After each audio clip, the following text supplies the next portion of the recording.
నందు ప్రియ బిడ్డలారా, దేవుని నామమున మీకు వందనాలు. తపస్కాలం 4వ వారం బుధవారం. దివ్య పూజా బలి పఠనాలు యెషయా గ్రంథము 49వ అధ్యాయము 8వ వచనం నుండి 15వ వచనం వరకు, మరియు కీర్తనలు 145, 8, 9, 13, 14, 17, 18 వచనాలు. యోహాను శుభవార్త 5వ అధ్యాయము 17వ వచనం నుండి 30వ వచనం వరకు.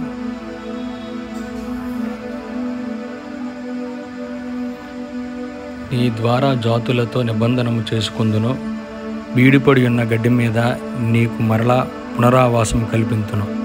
మొదటి పట్టణము యెషయా గ్రంథము 49వ అధ్యాయము 8వ వచనం నుండి 15వ వచనం వరకు.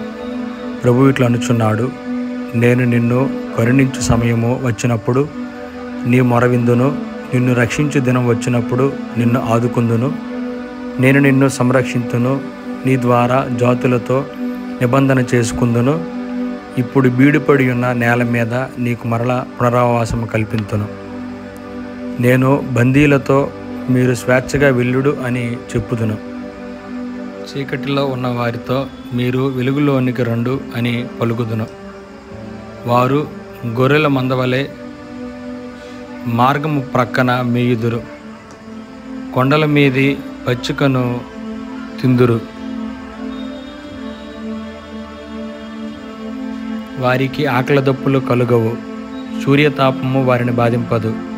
వారి మీద నెనరగలవాడే వారిని నడిపించును. ఆయన వారిని నీటి బొగ్గల వద్దకు కొనిపోవును. నేను కొండ గుండా మార్గము వేయుదును, రాజ్యపదమును సిద్ధము చేయుదును.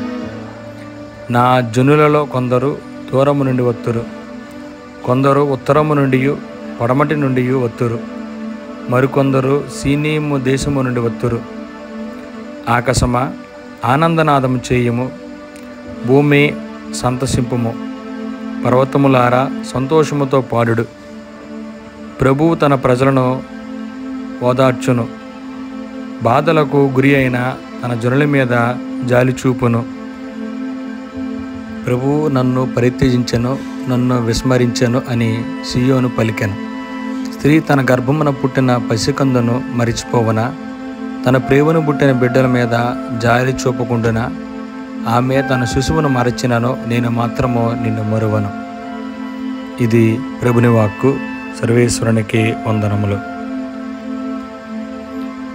అతడు ఎట్లు మృతులను సజీవులుగా చేయునో అట్లే కుమారుడు తనకిష్టమైన వారిని సజీవులు చేయును. సువిశేష పట్టణము పునీత యోహాను గారు వ్రాసిన సువార్త 5వ అధ్యాయము 17వ వచనం నుండి 30వ వచనం వరకు. యేసు వారితో, నా తండ్రి ఇప్పటికీ పని చేయుచున్నాడు, నేనును చేయుచున్నాను అని చెప్పాను. ఇది విని యూదులు ఆయనను చంపుటకు ఇంకనూ ఎక్కువగా ప్రయత్నించిరి. ఎలా అయినా ఆయన విశ్రాంతి దినమును విరుటియే కాక దేవుడు తన తండ్రి అని చెప్పుచు తనను దేవునికి సమానముగా చేసుకుని చుండినని వారు భావించిరి. యేసు వారితో ఇట్లనెను, నేను మీతో నిశ్చయముగా చెప్పుచున్నాను, తండ్రి ఏది చేయుటను కుమారుడు చూచునో దానినే కాని తనంతట తాను ఏమీ చేయజాలడు. తండ్రి ఏమి చేయునో కుమారుడు దానిని అట్లే చేయును. తండ్రి కుమారుని ప్రేమించును, తాను చేయు ప్రతి దానిని కుమారునకు చూపును. ఇంతకంటే గొప్ప కార్యములను చేయుటను ఆయనకు చూపి మిమ్ము ఆశ్చర్యచకితులను చేయును.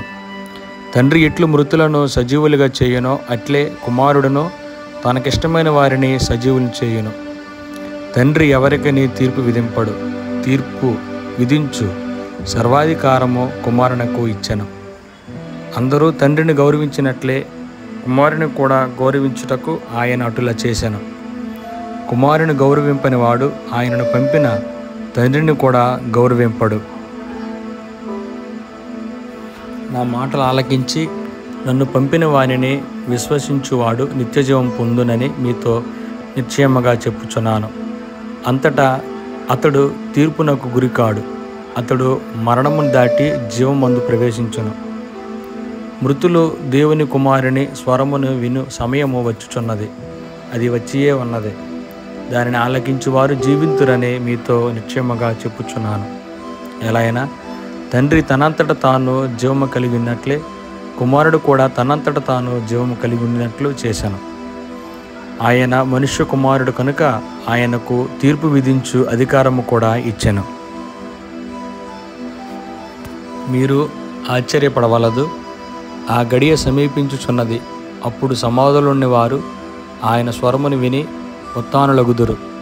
మంచి కార్యములు చేసిన వారు జీవ పునరుత్థానమును, దుష్టకార్యములు చేసిన వారు తీర్పు పునరుత్థానమును పొందెదరు. నా అంతటా నేనేమియో చేయజాలను. నేను వినినట్లు తీర్పు చేయుదును. నా తీర్పు న్యాయమైనది. ఎలైనా నేను నా ఇష్టానుసారము కాక నన్ను పంపిన వాని చిత్త ప్రకారమే చేయగోరుదును. ఇది క్రీస్తుని సువిశేషము. క్రీస్తువా మీకు స్తుతులనుగాక. ఆమేన్.